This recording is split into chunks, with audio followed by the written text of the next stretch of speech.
You start to feel old when people ask you for life advice. It happened to me this summer. After a month of performing in France, the team I worked with, all in their early 20s, asked me what my advice to them was. And I told them about a heart surgery I had at the age of 18 that made me realize what's important in life, and that taught me very early that with every challenge comes an opportunity. So my advice to them was simple. For true happiness and fulfillment, always follow your heart and passion. Now that's what led me here today to talk about the Jante Law, a law I've always hated, been fighting, and I felt has been working against me. So believe me, no one is more surprised than I am while preparing for this talk, given the state of the world right now, realizing that perhaps a Jante Law, a modernized version, could be what the world needs right now. The Jante Law might not be something we need to fight, only rewrite. I've come to believe in a Jantified world where we believe in each other, belong together, and where we can make togetherness the key and foundation for our future coexistence. I was taught the power of music very early in my life, how it can break down barriers. In school, I noticed that if I performed well, it would give me both respect and acceptance. But performing, standing out in Sweden, with the Jante Law always present, that's not encouraged. But my passion was stronger, and I chose music because it led me to believe in myself, belong somewhere. And I felt this rare togetherness that made everything else fade away. Believe, belong, togetherness. So now what is the Jante Law and where did it come from? Well, in fact, it started as satire. It's kind of a joke gone way too far. In 1933, Axel Sandemose wrote A Fugitive Crosses His Tracks, describing a small town called Jante, where an oppressive mindset discourages ambition. In the book, we'll find the 10 laws of Jante that tells you not to think you're special, better, wiser, or more important than anyone else. And this book became a guide for behavior in real life. How and why? Well, that's kind of an enigma, really, but after some research, I've realized that by perfectly mirroring the structure of the Bible's 10 commandments, it was given like a fake importance. And another key factor was timing. A year before the book, the Swedish Social Democrats came into power, and with socialism, over decades, a collective mindset was rising. And at the same time, religion was fading, creating this moral vacuum where the Jante Law found its place. Ironically, I think Sandemose actually wanted to warn us and perhaps make us believe in each other, belong together, and create a healthier form of togetherness. Believe, belong, togetherness. My heart surgery at the age of 18 was truly a gift because it gave me perspectives, an urgency, and the power to defy the Jante Law very early. At the age of 21, I started my own company, a recording studio. And a few years later, when my then girlfriend moved to Australia, I said, give me a few weeks and I will join you. See, I've always tried to follow my heart and passion. But now that does not mean that everything goes according to plan. When I arrived in Australia a few weeks later, she did not show up at the airport.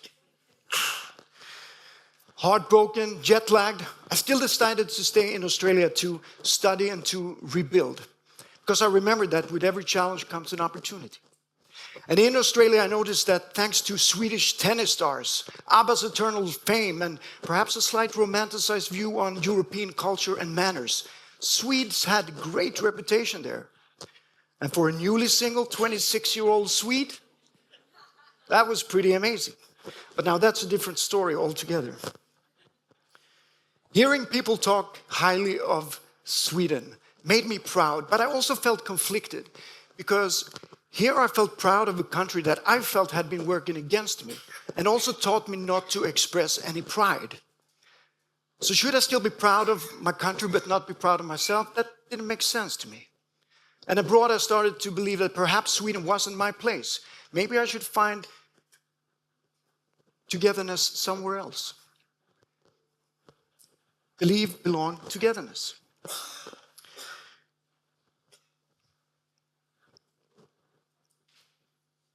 Living in a country, though, with no Jantelo, it freed my mind. Suddenly there was space to think differently, and I saw myself and the world from new angles. And in that space, I found something spiritual, something that reshaped my core values, and that still today defines how I see people, purpose, and what I believe life's truly about. Living abroad, I've been privileged to meet and sing for people like Cliff Richard, Maradona, and the King of Bahrain. And I've seen how other cultures celebrate pride and uniqueness. In Dubai, for instance, a lot of the venues are run by the Lebanese, which I would argue is the Swedes' opposite in pride. Their history has shaped a far more bold and larger-than-life collective mentality. And as an expat over the years, I've come to realize that if you believe in yourself, believe in the journey, you'll find love and acceptance, and you'll meet people with whom you belong and feel togetherness. And that's home. And that can be many places around the world. Believe, belong, togetherness.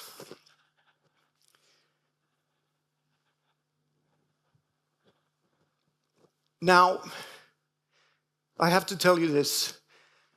There is one question we need to ask ourselves. How can a relatively small country like Sweden be so globally successful in business, music, and sports, while we are taught on an individual level to suppress ambition? Well, there is an exemption. If you do it together, you're exempt. The Jantelo rewards the collective. Pursue something together as a group, and ambition turns to teamwork. And corporates, music groups, sports teams are at their core business-driven collectives. And I've seen how this collective mindset travels with us. Wherever I've lived, Australia, Romania, Cannes, Northwest Africa, Dubai, or the Middle East. Swedes are seen as hardworking, fair, and team-spirited. And when we work collectively, the result speaks for themselves. IKEA, furniture affordable for everyone. Spotify, music accessible for everyone. H&M, fashion affordable for everyone. The pattern is clear. It's not how can I be the best, but how can we include the most? A strong collective, a direct result of the Jantelo. So this is important if we want to implement something on a global scale. Remember that when we believe in the same idea, belong to common goals, together we become almost unstoppable. Believe, belong, togetherness. But at the same time, this mindset can weaken us as individuals. On a personal level, it can show up as exclusion, fall outside the norm as an artist, entrepreneur, creative, and that could lead to resentment and segregation. Misplaced humility, too much becomes self-suppression. Awkward pride, abroad pride opens door. In Sweden, pride is almost taboo. And because of that, the pride and identity shift into the collective, creating an outlet for recognition, feeding a messiah complex. Our way is the best. Creating a silent we versus them. So this is not great. We need to tweak that. It's quite the paradox. The Jantelo aims for humility and equality, but often fosters superiority and segregation. So we need to change that. But again, maybe the Jantelo isn't something we need to fight, maybe just rewrite. And I believe if we do that, we could create a Jantified world, where we believe in each other, belong together, and where we can make togetherness the key and foundation for a future coexistence.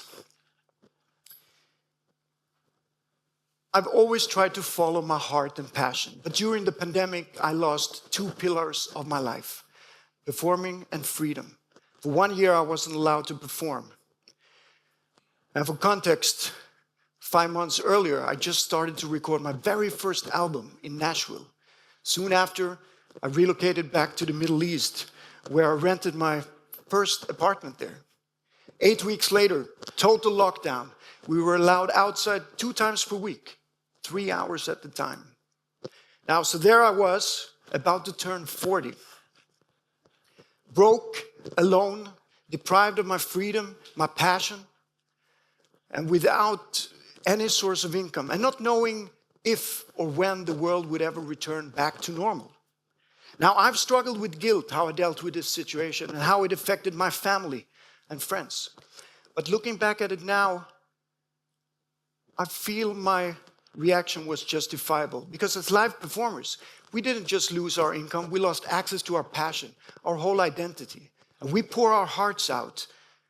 And many of us already pay a steep price by not having a stable income, or perhaps having to delay or give up on any normal family life. And the way the world treated us as society's non-necessary, sprinkle on top condiment, or we call you if we need you element, I still today find unacceptable, degrading, and very, very disappointing. Now, I've often felt like an outsider in Sweden, but now I saw colleagues around the world being ousted. I've sometimes felt a little bit kicked out from Sweden, but now I felt kicked out from the world. I've sometimes felt I didn't belong in Sweden, but now I felt I didn't belong in this world. And I tell you that thought takes you to a very, very dark place. It pushed me over my limit. And one day I found myself driving out to a remote desert, believing never to return again. I said my goodbyes, turned off the phone, shut out the world. And I was sitting there alone, listening to nothing but my own breath. But there in my solitude, something slowly dawned on me. I was still breathing. Life itself had nothing against me. Everything weighing me down was man-made. The economy, society's expectations, my own ambitions. But life itself, pure life, was still flowing through me. Now, I had to go down to life's bare minimum level to start to understand and to realize. And then slowly, my problems started to fade. Man-made problems. So perhaps I could create a man-made solution. And in fact, my healing began by creating a supportive tool for my fellow performers and artists around the world.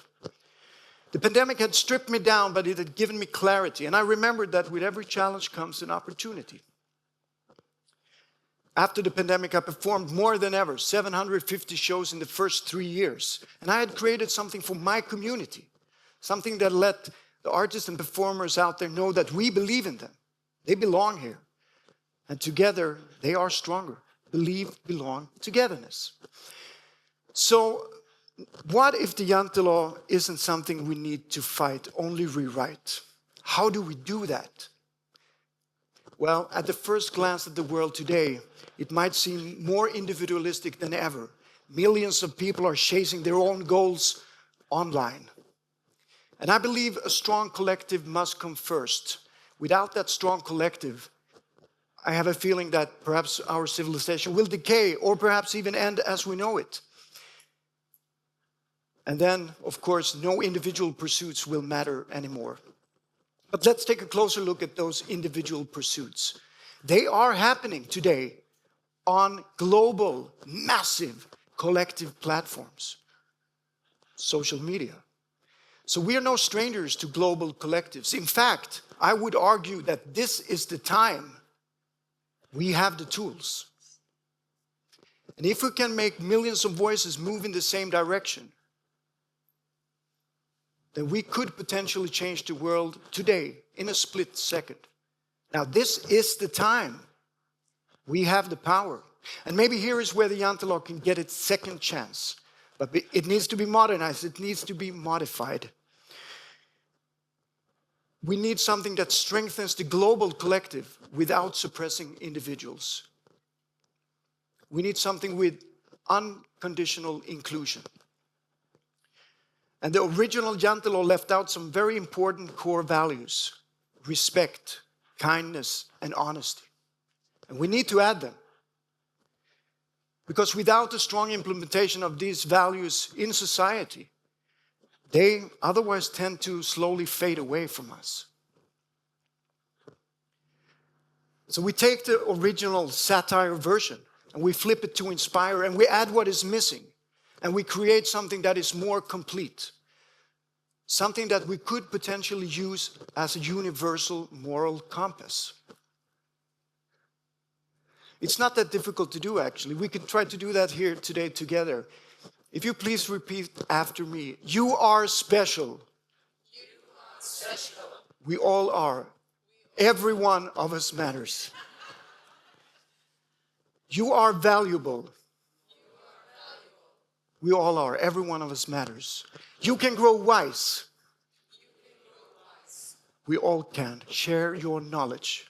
Well, you get the idea how it's done. I'll make sure that the full version is available online. And that might also give a little bit more of an insight to what Sandemose actually wanted to tell us. Now, the original Jante law also had an 11th law, a separate penal code. And if we flip that, we get something like a golden rule. Let me share that with you today as well. You are loved. We all are. Embedded by life itself and instilled by the very foundation of what we all deserve. To believe, to belong, togetherness. Now, I believe that humanity's foundation has begun to crumble. And perhaps our civilization has reached that pivotal point. I had to go down to life's bare minimum level to start to understand and realize. And I just hope that humanity doesn't have to come to the brink of extinction before we start to understand and realize. We need to come together. We need to come together with something stronger, something beyond politics, religions, culture, arts, science, or even technology.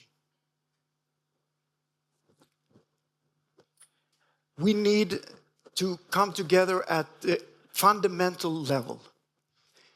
Today I've talked about a Jantified world, and you can label it as you wish, but we need to rebuild humanity's foundation, and we need to find our way back to humanity's core values.